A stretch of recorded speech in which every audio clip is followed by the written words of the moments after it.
कौन ब्रह्मा का पिता है, कौन विष्णु की माँ, शंकर का दादा कौन है, हमको कूदे बता। यह जानने के लिए कृपया सुनिए जगत गुरु तत्वदर्शी संत रामपाल जी महाराज के अमृत वचन सभी धार्मिक पुस्तकों के आधार पर।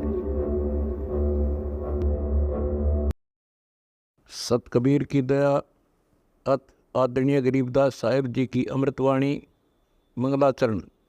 गरीब नमो नमो सत पुरुष को नमस्कार गुरु के नहीं, सुर नर मनजन साधुआ संतो सर्वस दे नहीं।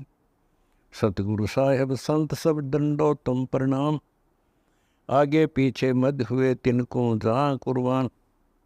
नराकार निर्विषम काल जाल व बंधनम, निर्लेपम निज निर्गुणम अकल अनुबेषुंडनम। सोहम सुरति समाप्तम सकल समाना निर्तल, उज्ज्वल हिरंबर हर दमम बे पर वह अथा है। वार पार नहीं मध्यतम, अनाहद मंत्र सुखसलाद मंत्र, अजोख मंत्र बेसुन मंत्र, निर्वाण मंत्र थीर है। आदि मंत्र युगादि मंत्र, अचल अभंगी मंत्र, सदा सत्संगी मंत्र, लौलीन मंत्र गैर गंभीर है। सोहम सुभान मंत्र, अगम अनुराग मंत्र, निर्भय अडोल मंत्र, निर्गुण निर्बंध मंत्र, निश्चर मंत्र नेक है।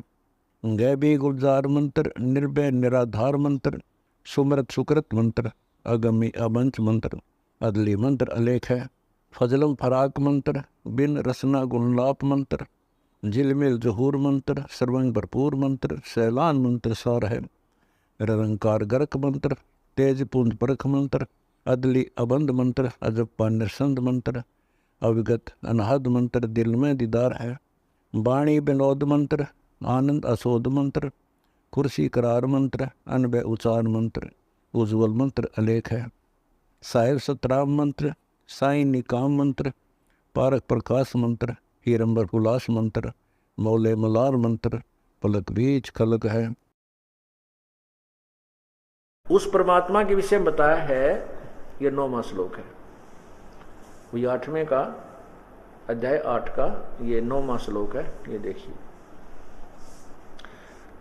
ये जो सर्वज्ञ अनादि यानी वो परम अक्षर ब्रह्म यानी वो जो परम जीव पुरुष परमेश्वर है, उसके विषय में बताया जा रहा है। जो सर्वज्ञ अनादि सबके नियंता, सूक्ष्म से अति सूक्ष्म, सबके धारण पोषण करने वाले, जो 15वें अध्याय के 17वें श्लोक में कहा, उसके विषय में तो धारण करने वाले अचिंत स्वरूप, सूर्य के सदृश चेतन प्रकाश रूप, आदित्य वर्णम, सूर्य के सदृश नित्य चेतन प्रकाश स्वरूप, अविद्या से अति परे, अर्थात इन अविद्या जिन लोगों को ज्ञान नहीं है उनके पास नहीं है वो उसकी जान, अविद्या से अति परे शुद्ध सचिदानंद घन परमेश्वर का श्रवण करता, यानी गीता ज्ञान दाता से अन्य है वो जो सचिदानंद घन परमेश्वर है करता है, उसका ध्यान करता है, यानी उसका भजन करता है। ये 10वां श्लोक देखिएगा,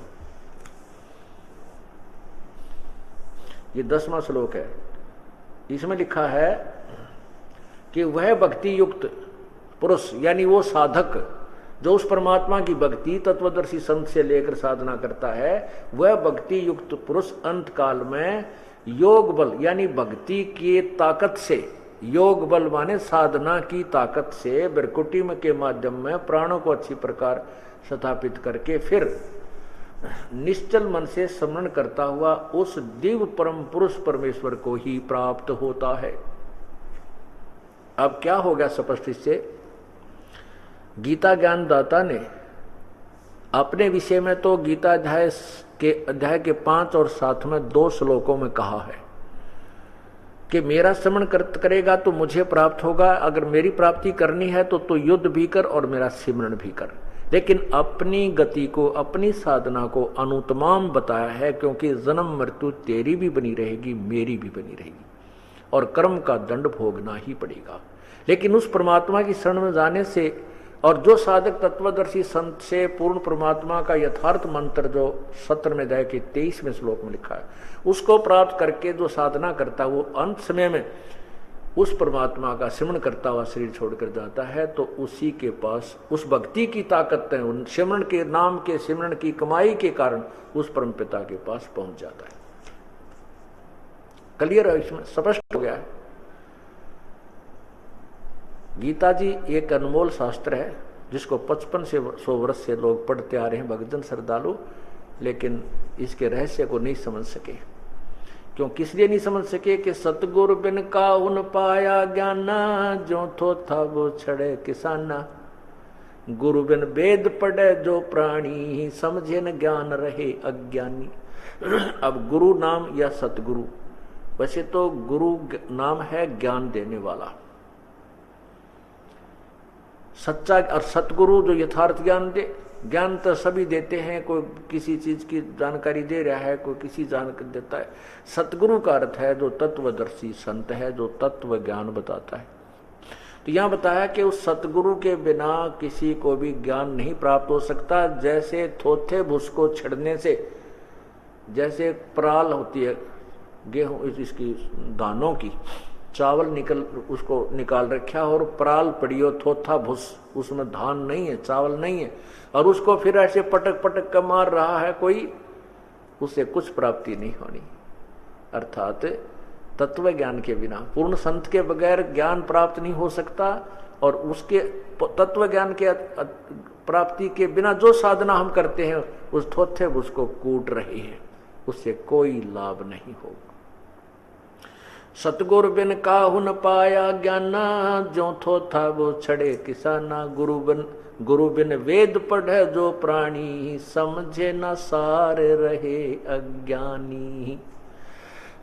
गुरु जी के बिना वेद जो पढ़ता है वो अज्ञानी रहेगा, उसको ज्ञान प्राप्त नहीं हो सकता, समझ नहीं सकता। जैसे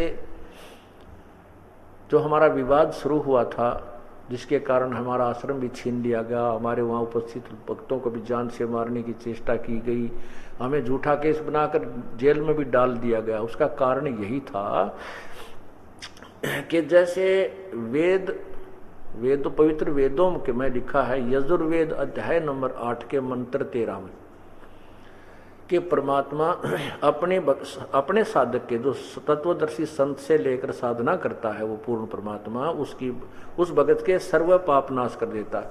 उस परमात्मा की साधना चाहे बाप करो चाहे बेटा करो, तो कोई संत करो, देव करो चाहे साधारण मनुष्य करे, कि सभी पापों को भी परमात्मा नष्ट कर देता है। बिल्कुल सही है। भगवान की गुण है कि परमात्मा पाप खत्म कर देता। जैसे साबुन के गुण हैं कि साबुन लगाने से कपड़े का मैल नष्ट हो जाता है, नाश हो जाता है, अक्षमा हो जाता है।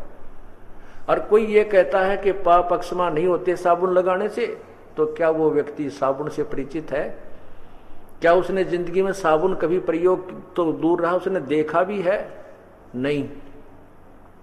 ऐसे ही जो वेदों में लिखा परमात्मा के गुण हैं और इसके विपरीत जिसकी थ्योरी है, सिद्धांत है, वो बिल्कुल अज्ञानी है। अब देखो, इस अज्ञानी का प्रमाण देता हूं, मैं अपनी तरफ से नहीं कह रहा, परमात्मा की महिमा बता रहा हूं कि कबीर परमेश्वर ने कहा कि गुरु बिन काहू न पाया ज्ञाना, ज्यों थोथा भूछड़े किसाना। ये यजुर्वेद देखना। अब ये पता चलेगा परमेश्वर के उस सूक्ष्म वेद की वाणी कितनी ऑथेंटिक है, कितनी सत्य है कि सतगुरु बिन काहू न पाया ज्ञाना, ज्यों थोथा बुछड़े किसाना। गुरु बिन वेद पढ़े जो प्राणी, समझे ना सार रहे अज्ञानी। अब महर्षि दयानंद ने 13 गुरु बनाए, सारे अज्ञानी थे। उनके आधार पर उन्हें सत्यार्थ प्रकाश की रचना कर दी, उसमें अपना सारा अज्ञान भर दिया। और वेद भी पढ़े उसने, और वेद का अनुवाद खुद करे 8वें अध्याय के 13वें श्लोक में अपने कर कमलों से महर्षि दयानंद जी अनुवाद कर रहे हैं। उसमें स्पष्ट लिखा है, 6 बार लिखा है भगवान की वाणी में कि परमात्मा अपने साधक के घोर पाप को भी नष्ट कर देता है। तो वेद समझे कहां? वो नहीं समझे, क्योंकि उनको गुरु सतगुरु नहीं मिले। ये देखिएगा यजुर्वेद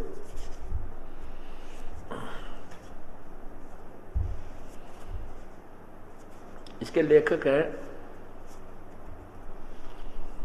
महर्षि दयानंद सरस्वती। ये कहां से छपा है?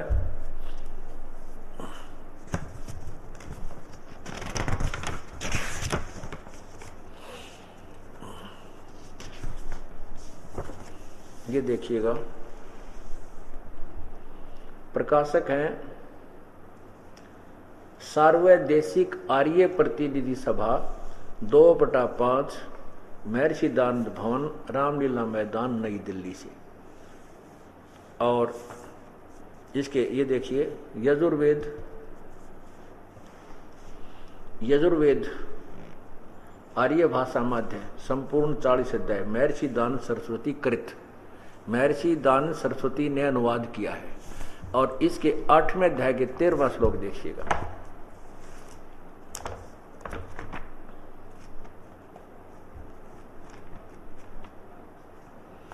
ये देखना 8वां अध्याय,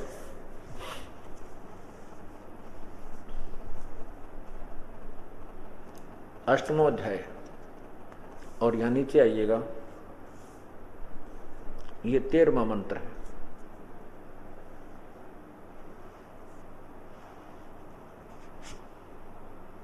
ये 13वां मंत्र है। इसका ये देखिएगा ऊपर 241 पृष्ठ है और 242 पर आइएगा। ये देखिए 242 पृष्ठ पे ये स्वामी दयानंद जी ने स्वयं अनुवाद किया है। हे सबके उपकार करने वाले मित्र, आप दान देने वाले, इसको इतना ले ले,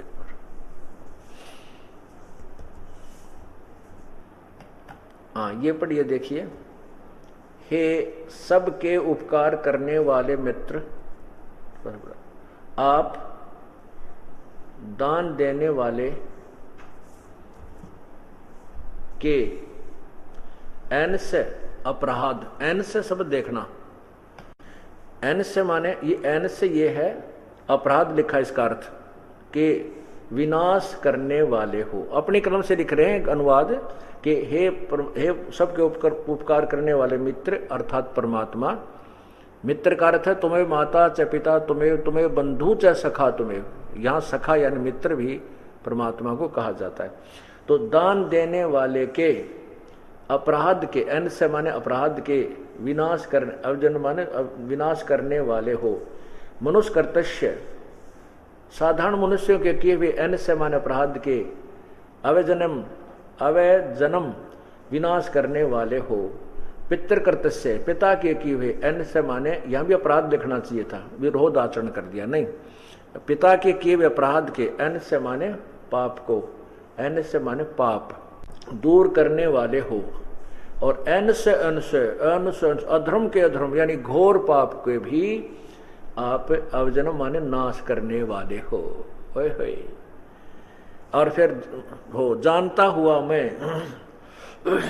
हुआ मैं जो कुछ भी अधर्म आचरण किया करता हूं वा करूं, अनजान मैं जो कुछ भी किया करता हूं वा करूं, उस सर्वस्व सबके, एन से माने दुष्ट आचरण नहीं, उस एन से माने पाप के दूर, अवजन मन दूर करने वाले आप हैं।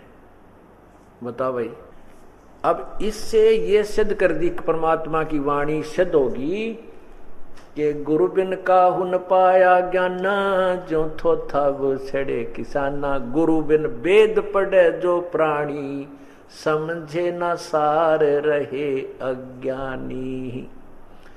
अब स्वामी दयानंद जी सत्यार प्रकाश के अध्याय नंबर 7 में यानी समूला 7 में लिखते हैं कि परमात्मा की उपासना करने से भगत के पाप नहीं कटते, पाप नाश नहीं होते, पाप अक्षमा नहीं होते। तो वेदों में भगवान के गुण हैं, वो गुण, भगवान के गुण तो कह रहे हैं कि परमात्मा साधक करने वाले के घोर पाप का नाश कर देता है।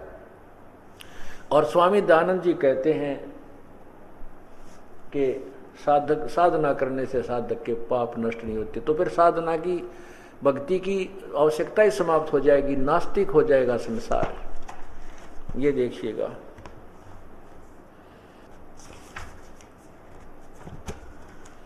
ये देखिएगा सत्यार प्रकाश,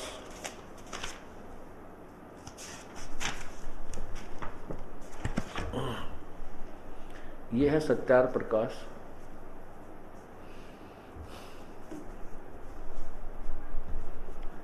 और ये महर्षि दयानंद जी का चित्र।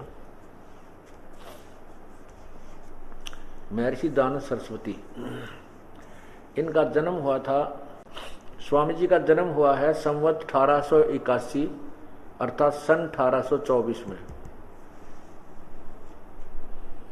और इनकी मृत्यु हुई है संवत 1940 सन 1883 में।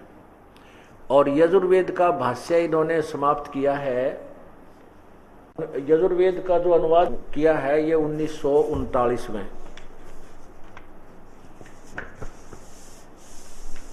ये देखिए, ये यजुर्वेद वही, और यहाँ स्वामी जी ने इसका अनुवाद कब किया है, मार्गशीर्ष, ये देखिएगा अंत में बिल्कुल लास्ट में लिखा है ये देखो नीचे,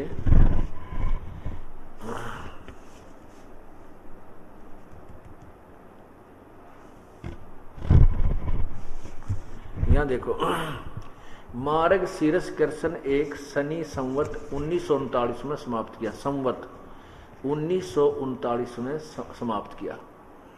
1940 में स्वामी जी की मृत्यु होगी, और सत्यार प्रकाश इससे कई वर्ष पहले लिखकर जनता में भेज दिया था। सत्यार प्रकाश तो बहुत पहले से समाज पढ़ रहा था। सत्यार प्रकाश में इनकी अपनी सोच, ज्ञान जो अज्ञानियों से ग्रहण किया था, ऋषियों से, संतों से, वह सोच सत्यार प्रकाश में भर रखी है। और स्वामी जी, और ये अनुवाद यजुर्वेद इन्होंने 1939 में किया अनुवाद, तो वो अनुवाद तो इसने ऐसा याजिटी शब्दों के अर्थ कर दिए, तो सार नहीं समझ में था इनके। यदि इन्होंने लिखा कि सत्यार प्रकाश को मैंने वेदों के आधार से लिखा है, यदि इन्होंने वेदों को जाना होता तो ये अनर्थ और वेदों के विरुद्ध व्याख्या नहीं करते। जैसे अब देखना, यही आपने देखना सत्यार प्रकाश। अब इसमें जो व्यक्ति विरोध करते हैं वो कहते हैं कि ये महर्षि दयानंद जी की जो निंदा करता है। मैं तो सत्यार प्रकाश उनके द्वारा लिखे हुए सत्यार प्रकाश को पढ़कर सुना रहा हूं, अपनी तरफ से कुछ नहीं मिला रहा हूं। अब ये डरते क्यों है इस बात से कि हाय तुम्हारी पुस्तक दिखावे, मत पढ़ो इसको, क्योंकि इसमें अज्ञान भरा है।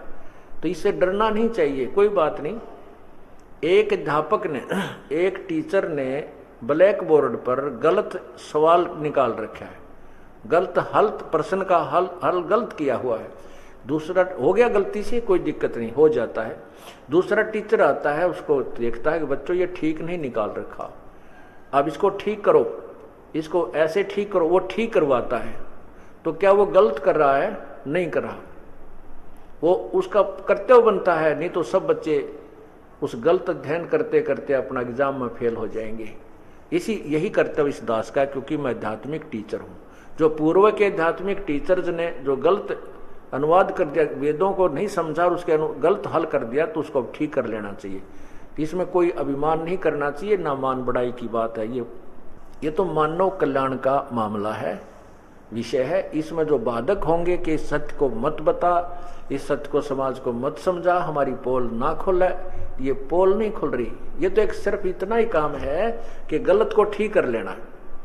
हमने किसी से द्वेष नहीं है, ना किसी ऋषि से, ना महर्षि से। उनसे गलतियां बनेगी, वो तो हो चुकी हैं, चाहे उनको छुपाओ चाहे ना। छुपाने से तो जनता को हानि होगी, उजागर करने से जनता जल्दी समझेगी। जब दोनों को आमने सामने दे रखा जाएगा, नकली और असली को, तो तुरंत ज्ञान समझ में आता है।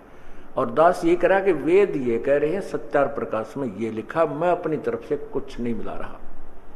और फिर भी मुझे निंदक कहते हैं, तो उनकी अपनी समझ है, कुछ भी कहो। लेकिन ये दास, अगर ये निंदा है, सच्चाई कहना निंदा, अंतिम सांस तक कहूंगा, अंतिम सांस तक करूंगा, ताकि मानव का भला हो सके। अब पढ़ो इसको, ये सत्यार प्रकाश। यहां देखिए, इसी के यहां अथ है सत्यार प्रकाश।